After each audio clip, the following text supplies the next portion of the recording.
자, 이어서 오늘의 작전 돌입할 텐데요. 오늘의 작전은 분위기를 조금 다운시키겠습니다. 지금 너무나 좋고 지금 다 가고 있어가지고 약간 설레는 마음뿐이죠.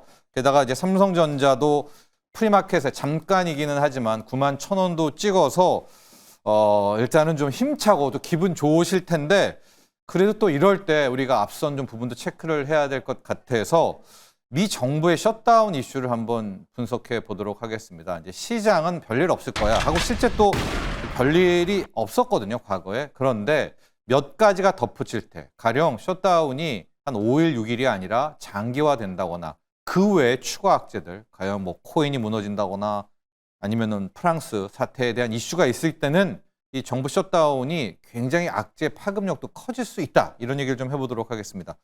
지금 미국 의회에서는 내년도 예산안을 놓고 우리도 마찬가지잖아요. 예산할 때 여야의 대립이 심한데 정말 극단적인 대립을 보이고 있습니다.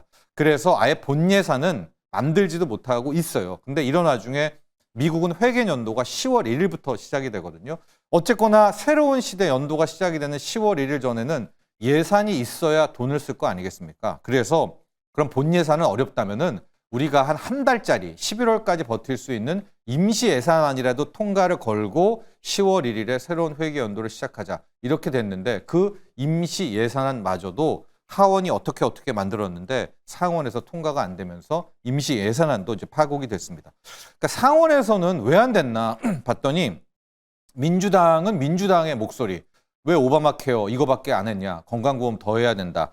또 공화당 의원들이 자기 그 지역구들 있지 않습니까? 거기에 대해서 개별 목소리가 나면서 이제 파국으로 됐는데 문제는 지금 상원이 휴원을 갑니다. 29일까지 휴원인데 이게 미국은 또 그렇잖아요. 휴가 날 때 그냥 가버리는 데다가 실질적으로 이게 뭐 협상할 여지도 별로 없거든요. 그렇다면 그 전에 뭔가 만나서 추가 합의가 나올 가능성은 없고 그렇다면 30, 31일 정도인데 이때 어떤 돌발적인 극적 합의가 나올 것 같지는 않거든요. 그래서 지금 10월 1일부터 당장에 미국 정부의 셧다운 가능성 매우 높습니다. 아마 셧다운은 거의 기정사실화하고 있어요. 물론 뭐 10월 30일, 9월 30일 날 극적 타협될 수도 있는데 근데 이제 셧다운이라고 해서 우리가 생각하는 게 완전히 정부가 문을 닫는 건 아닙니다. 뭐 도시개발부, 그러니까 국토부 같은 경우 보훈부라든가 에너지부 이런 것만 부분 멈춤이고요. 뭐 총괄하는 쪽에 컨트롤 타워라든가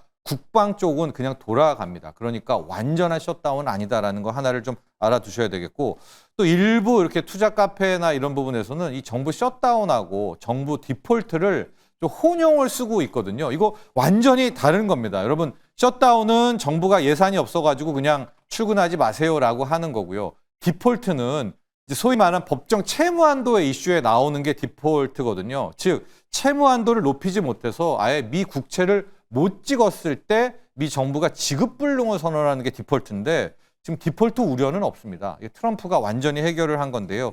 전에도 말씀드렸지만은 트럼프가 OBBBA를 통해 가지고 그 구절 중에 하나에 자기가 쓱 채무 한도를 밀어놓은 겁니다. 그래서 국가 부채를 5조 달러를 더 늘릴 수 있다라는 조항을 넣고 그냥 통과를 시켜버렸기 때문에 지금 미 부채 한도가 기존의 36조 달러에서 이 OBBBA로 42조 달러로 넘었습니다. 그러니까 미국은 이제 4경, 5경, 거의 6경까지도 빚을 낼 수가 있는 상황이어서 이 디폴트는 아니고요. 지금 얘기한 건 셧다운입니다. 셧다운은 디폴트와는 다르게 정말 파급력이 약합니다. 뭐 악재라고 할 수도 없고요. 과거에 이 셧다운은 뭐 수차례 일어났고 이 셧다운은 그냥 대부분이다. 왜냐 그 보통 본 예산 통과가 된 게 97년 전체 역사상 중에 1990년 한 해만 됐고 늘 미국은 공화민주가 싸우면서 임시예산안 하다가 셧다운 되다가 그냥 본 예산 뭐 이런 경우가 많이 있었다. 특히 과거에 20회 이상의 셧다운들의 평균을 냈더니 시장은 한 0.4%, 0.5% 정도의 이제 하락이었다라고 했고요. 웰스파고는 셧다운은 오히려 호재다. 왜냐? 잠깐 먹혀가지고 뭐 어떻게 우려하다가 해결됐네 하면서 반등 탄력이 훨씬 더 높다. 이렇게 또 주장을 하고 리포트도 있습니다. 그런데 우리가 여태까지 그랬다고 하더라도 모두 그런 것이 아니고요. 과거 셧다운 중에서도 큰 폭의 악재로 된 부분이 있지 않았겠습니까? 그래서 그 부분을 한번 시뮬레이션을 해서 지금 분위기도 좋고 나스닥 세고 최고가 또 가고 금값 최고의 삼성전자, 구만전자 나올 때 한번 그 부분을 짚어보려고 하는데 과거의 기록 중에서 5일 이내, 10일 이내는 괜찮아요. 그러니까 첫 번째 이 셧다운이 그냥 오히려 그냥저냥하고 나중에 호재로 되려면 기간이 짧아야 된다라는 게 첫 번째 조건입니다. 그러니까 보통 한 5일짜리, 6일짜리 정부 문 닫는 거는 이거는 호재로 작용한 부분이 많았었고 10일까지도 오케이요. 그런데 10일이 넘어가는 이 장기화 이슈가 터질 때는 문제가 굉장히 커집니다. 저희가 과거에 연방정부 셧다운 기록을 한번 이제 찾아봤거든요. 그래서 표를 만들어 놨는데요. 역대 1위 가장 많이 정부가 문 닫은 때는 어느 대통령이냐? 역시 트럼프였습니다. 2018년 트럼프 1기 때죠. 12월 첫째 주부터 정부가 문을 닫아가지고 둘째 주, 셋째 주까지 무려 35일간의 셧다운이었었고요. 저 때가 실은 증시가 가장 많이 떨어졌었는데 핵폭탄이었었고 그 다음에 클린턴이 21일, 카터, 오바마 16일, 포드 때부터 10일 미만 쪽은요.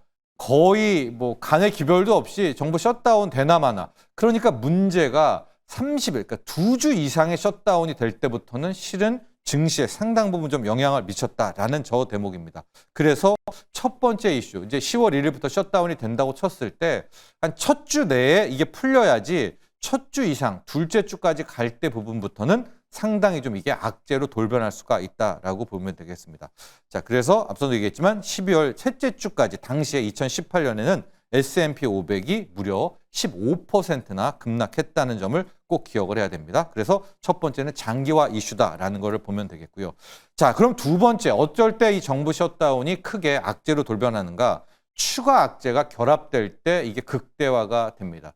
앞서 저 1기 때 S&P 500이 15% 빠졌을 때도 실제로는 미중 갈등하고 연준이 끝까지 말을 안 들었어요. 계속 긴축한다. 금리를 안 내렸거든요. 트럼프 압박에도. 그래서 오히려 더 핵폭탄이 커졌는데 지금 추가 악재가 뭐 있지? 없어요. 가령 미중도 지금 트럼프가 약간 엎드리면서 굉장히 좋잖아요. 또 다음 달에 경주에서 또 만난다고 하고요. 긴축도 항복했잖아요. 제롬 파월이. 금리 인하 한다라고 하고. 우크라도 그냥저냥 풀어갑니다. 그래서 현재 뚜렷한 악재가 없는데 가장 큰 악재가 뭐냐면요. 돈이 없다는 겁니다. 그러니까 당시에는, 과거에는 정부가 이렇게 셧다운이 되더라도 임시비라는 게 있어요. 예비비라는 게 있어서 예비비 가지고 버티는데요. 지금 재무부는 완전히 고갈 상태입니다. 돈이 없다. 왜냐? 지금 장기물, 단기물, 특히 심지어 트럼프가 5조 달러의 국채를 더 찍어도 된다라고 이제 이야기를 했는데요. 그 5조 달러를 찍어도 누가 사줘야 그걸 되잖아요. 근데 장기물은 지금 찍는다고 쳐요. 근데 금리가 4%대, 5%대면은 오히려 찍어봤자 이자 내느라고 더 역벌상에 올 수 있습니다. 그러니까 트럼프와 지금 재무부는 단기물을 발행해가지고 어쨌든 재무부의 금고를 채우겠다라는 부분인데 단기물을 사갈 세력이 없습니다.